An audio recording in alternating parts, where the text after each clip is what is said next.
Hey guys, and welcome back to a brand new video here on the channel. So we live in a world where a lot of game developers are opting for the open world experience, from Final Fantasy to Sniper Elite 4, and that's no different for the new Ghost Recon entry, Wildlands. So this was going to be kind of one of those first look videos, but since the beta seems big enough to know what the full game is pretty much going to be like, I'm going to try and treat this more like a review. So Wildlands takes place in a corrupted Bolivia where the cartels have kind of taken over, and gives the people two options: to join or to die.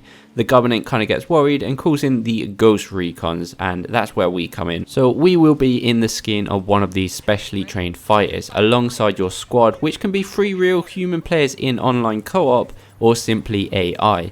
And this brings me to the first point. So this is clearly a game that is designed to be played online with friends. It makes it a lot more fun and, well, easy, since when you're playing alongside the AI, it almost feels like you're completely alone, and they kind of like only really do shoot when you tell them to. The only good thing is, I guess, that sometimes when you fall, they can revive you, so, you know. So yeah, though you can enjoy this game on your own, it's about 100% better with friends. A lot of fun, I gotta say. If you play with friends, this game is so much fun. But if you're playing alongside the AI, it's pretty much you on your own. But, you know, it's still fun, I guess. So we know that Ghost Recon is all about the stealth. Well, even though they haven't completely moved away from this, it's clear that being an open world game, you can now decide how you would like to approach every mission. And what I've experienced so far on normal difficulty is it's just about as good to go in guns blazing as it is to scan the whole area, take your time with a drone or binoculars, sync your shots up with your squad. But after all, I guess that is kind of a good thing, since different types of players will enjoy it.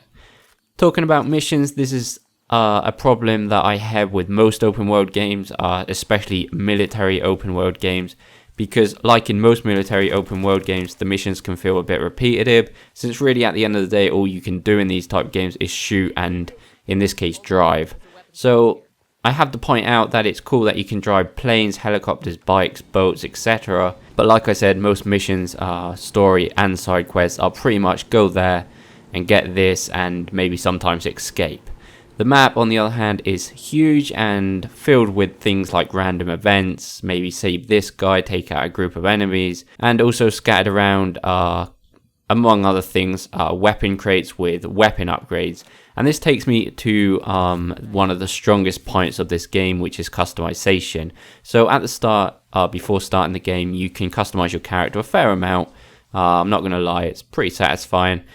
Maybe even a bit more once the full game comes out, you never know.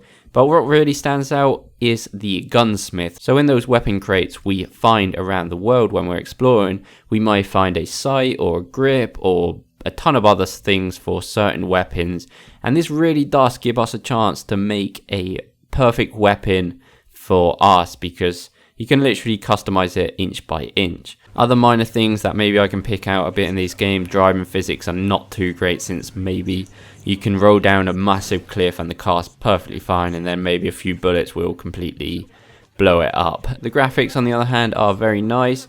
But I do think it can be optimized a bit better for PC.